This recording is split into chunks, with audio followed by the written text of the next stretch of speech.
لیے 90 کروڑ دشمنوں کی ضرورت ہے، تب جا کر کے انڈیا سے 30 کروڑ مسلمان بھاگیں گے۔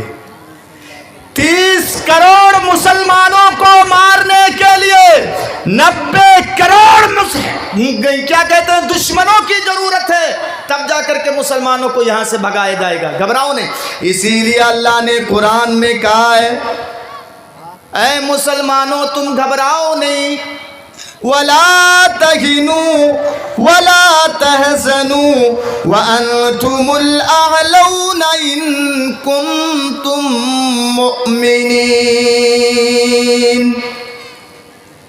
مسلمانوں تم گھبراؤ نہیں، تم خوف مت کھاؤ، وَأَنْتُمُ الْأَعْلَوْنَ سربلندی تمہیں کو ملے گی، کامیابی تمہیں کو ملے گی، حکومت تمہارے ہاتھوں میں آئے گی، سرداری تمہیں کو ملے گی، لیکن اللہ نے ایک شرط لگا دی ہے ان کنتم مؤمنین۔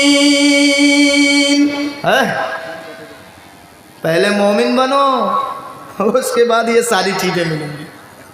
فقہ وغیرہ کی کتاب میں علماء بیٹھے ہیں، ایک اصول بتایا گیا ہے، مفہوم مخالف، الٹا مفہوم۔ جیسے ہم نماز پڑھیں گے تو نیکی ملے گی، ثواب ملے گا۔ آپ چائے بیچ رہے ہیں، لوگ چائے پی رہے ہیں تو بدلے میں آپ کو پیسے دے رہے ہیں۔ اگر آپ کو پیسے نہ دے تو آپ چائے نہیں دیں گے، ہم نماز نہیں پڑھیں گے تو ہم کو نیکی نہیں ملے گی۔ تو اس کا الٹا مفہوم نکالیے تو اللہ کہتا ہے مسلمانوں گھبراؤ نہیں، حکومت تمہیں کو ملے گی، سربلندی تمہیں کو ملے گی، لیکن اللہ نے ایک شرط لگا دی ہے، یہ ساری چیزیں تم کو اسی وقت ملے گی جب تم مومن اور مسلمان مومن بنو گے تب۔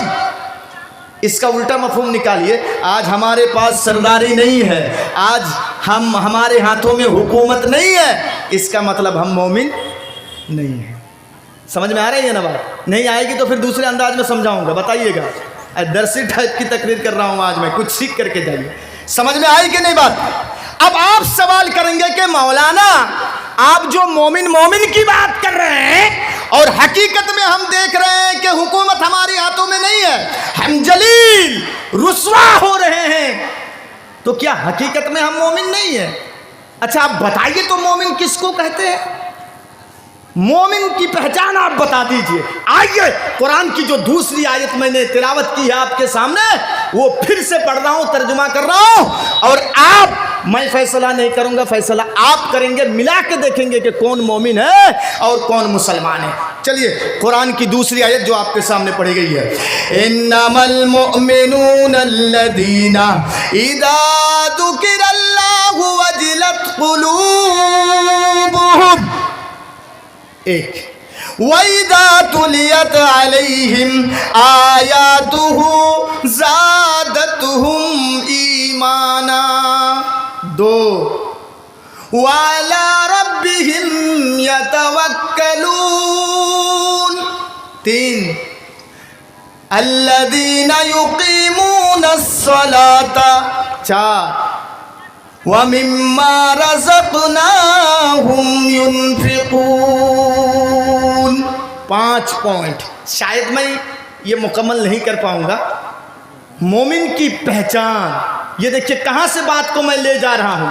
آج حکومت ہمارے ہاتھوں میں نہیں ہے، اللہ کہتا ہے مومن بنو گے تب دوں گا، تو مومن ہم نہیں ہیں اسی لیے نہیں مل رہی ہے۔ تو پھر اب میں دکھاؤں گا کہ مومن کی خصوصیات کیا ہے، مومن کے اوصاف کیا ہے، کیسے پہچانے